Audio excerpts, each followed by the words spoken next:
নমস্কার, আমার চ্যানেলে তোমাদের সবাইকে স্বাগত। আজকে আমি তোমাদেরকে গরমের দিনে হালকা পাতলা মাছের ঝোল বানিয়ে দেখাবো। এরকম ঝোল দিয়ে গরমের দিনে কিন্তু তৃপ্তি করে ভাত খেয়ে নেবে, আর কিছুই লাগবে না। একটু সাথে যদি আলু সেদ্ধ রাখো তাহলেই যথেষ্ট। মাছের ঝোলের এই রেসিপিটা তোমাদের আশা করি খুব পছন্দ হবে। পছন্দ হলে অবশ্যই লাইক শেয়ার করবে, চ্যানেলে নতুন হয়ে থাকলে সাবস্ক্রাইব করতে ভুলবে না। চলো দেরি না করে শুরু করি আমার আজকের রেসিপি। এখানেই দেখো আমি মাছ নিয়ে নিয়েছি, কেটে ধুয়ে পরিষ্কার করে নিয়েছি। এখন মাছের মধ্যে লবণ আর হলুদ মাখিয়ে নিচ্ছি। এটা কিন্তু মিডিয়াম সাইজের রুই মাছ, খুব বড় কিন্তু নয় আর খুব ছোটও কিন্তু নয়। এই মাছটা কিন্তু ভীষণ ভালো লাগে পাতলা করে ঝোল বানিয়ে অল্প মশলা দিয়ে। খুব ভালো করে লবণ হলুদটা মাখিয়ে নিচ্ছি আমি। পুরো ভিডিওটা দেখবে, আমি কি কি মশলা দিচ্ছি সেটা তোমরা এবার দেখে নাও। লবণ হলুদ মাছের মধ্যে মাখানো হয়ে গেছে। এখানে আছে পেঁয়াজ, আদা, রসুন, কাঁচা লঙ্কা, শুকনো লঙ্কা। এগুলো মিক্সির মধ্যে নিয়ে নেব। সমস্ত মশলা কিন্তু ধুয়ে নিয়েছি। আর সাথে নেব জিরে আর সর্ষে। অবশ্যই কিন্তু একটু সর্ষে দেওয়ার চেষ্টা করবে, তাহলে মাছের টেস্টটা বেড়ে যাবে। 1 চামচ গোটা জিরে আর 1 চামচ মতো সর্ষে আমি ব্যবহার করব। তো দেখো এই মশলাগুলো নিয়ে নিলাম। এবার জিরে আর সর্ষেটা নিয়ে অল্প একটু জল দিয়ে পেস্টটা করে নেব। জল যদি প্রয়োজন পড়ে তোমরা দেবে, যেহেতু পেঁয়াজ আছে, পেঁয়াজ থেকে কিন্তু অনেকটাই জল বেরোবে। অনেক সময় পেঁয়াজে জল না দিলেও চলে। এই জিরেটা আর সর্ষেটা দিয়ে দিচ্ছি আর সুন্দর একটা পেস্ট বানিয়ে নিচ্ছি। তোমরা কিন্তু মশলাটা অবশ্যই দেখে নিলে এভাবে আমি যা যা দিয়েছি তাই তাই নেওয়ার চেষ্টা করবে মশলার মধ্যে। মশলাটা একদম 2 চামচ মতো জল কিন্তু আমি নিলাম। এবার চলো মাছগুলো ভেজে নিই। গ্যাস অন করে কড়াই বসিয়ে দিয়েছি আর কড়াইয়ে বেশ খানিকটা সর্ষের তেল দিয়ে দিচ্ছি। তেলের মধ্যে অল্প একটু হলুদও দিয়ে দিচ্ছি।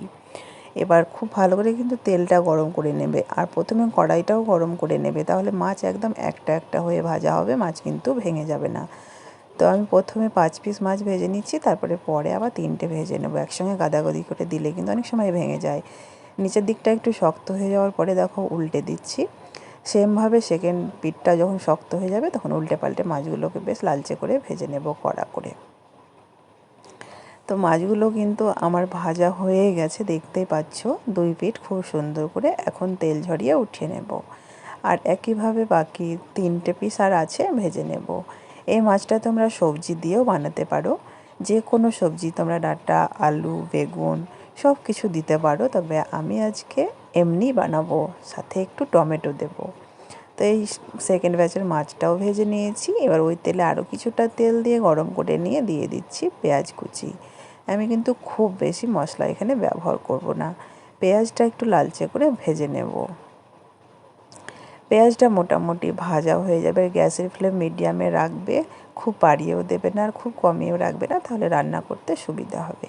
পেঁয়াজটা কিন্তু মোটামুটি ভাজা হয়ে গেছে, এর থেকে বেশি আমি ভাজছি না। এর মধ্যে আমি 2টো টমেটো দেব, কেটে ধুয়ে নিয়েছি। টমেটোটা এখন দিয়ে দিচ্ছি। টমেটোটা একটু দেওয়ার চেষ্টা করবে।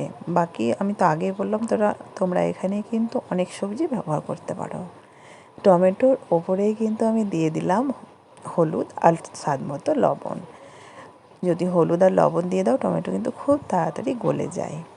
তো এখন একটু মিশিয়ে নিচ্ছি ভালো করে। আর মশলাটা পেস্ট করে নিয়েছিলাম, সেই মশলাটা এখন দিয়ে দিচ্ছি। এখন গ্যাসের ফ্লেম মিডিয়ামে রেখে মশলাটাকে খুব সুন্দর করে কষিয়ে নেব। মশলার কাঁচা গন্ধ মেরে নিলে মাছের টেস্ট কিন্তু ঝোলের যেটা খাবে খুব ভালো লাগে। কাঁচা গন্ধটা অবশ্যই মারার চেষ্টা করবে। এবার আমি ঢাকা দিয়ে দিচ্ছি 1 মিনিটের জন্য, এতে করে আলু আরও কিন্তু ভালো কষানো হবে। ঠিক 1 মিনিট পরে ঢাকাটা খুলে নিয়েছি। আমাদের মশলা কিন্তু একদম কষানো রেডি হয়ে গেছে। এখন ঝোলের জন্য দিয়ে দেবো জল। যেহেতু একটু ঝোল রাখবো তাই বেশি পরিমাণে জল দিয়ে দিলাম। এবার কিন্তু আমি জলটাকে ফুটিয়ে নেব। ঢাকা দিয়ে গ্যাসের ফ্লেমটাকে বাড়িয়ে দেবো, তাহলে তাড়াতাড়ি ফুটে যাবে। ফুটে যাওয়ার পরে কিন্তু মাছগুলো ছাড়বে, কাঁচা জলে ছাড়বে না। এই ছোটো ছোটো টিপসগুলো যদি মাথায় রেখে মাছের ঝোলটা বানাও না, খেতে ভীষণই ভালো লাগে। এখন দেখো ঝোলটা গরম হয়ে গেছে, একদম টকবক করে ফুটেনি, তবে গরম হয়ে গেছে, ফুটতে শুরু করেছে। এখন মাছগুলো আমি ছেড়ে দিলাম। সব মাছের পিসগুলোই দিয়ে দিলাম। এবার ঢাকা দিয়ে স্লো আঁচে কিন্তু আমি আরও 2 মিনিট মতো রান্না করে নিচ্ছি। ঠিক 2 মিনিট পরে ঢাকাটা খুলে আমি তোমাদেরকে দেখাচ্ছি। মাছের ঝোল কিন্তু একদম রেডি। বেশিক্ষণ আর ফোটানোর কোনো দরকার নেই, যেহেতু কোনো সবজি নেই যে সেদ্ধ হওয়ার আছে, শুধু লবণটা চেক করে নেবে। এখানে কিন্তু নামানোর আগে একটুখানি কাসুরি মেথি দিলাম, থাকলে দেবে, টেস্ট অনেকটাই বেড়ে যায়, না থাকলে কোনো ব্যাপার নেই।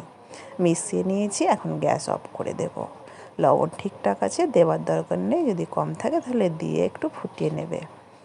আশা করি তোমাদের রেসিপিটা ভালো লাগলে লাইক শেয়ার করবে, চ্যানেলে নতুন হয়ে থাকলে সাবস্ক্রাইব করতে ভুলবে না। আজকে এই পর্যন্তই, ভালো থেকো, দেখা হবে পরের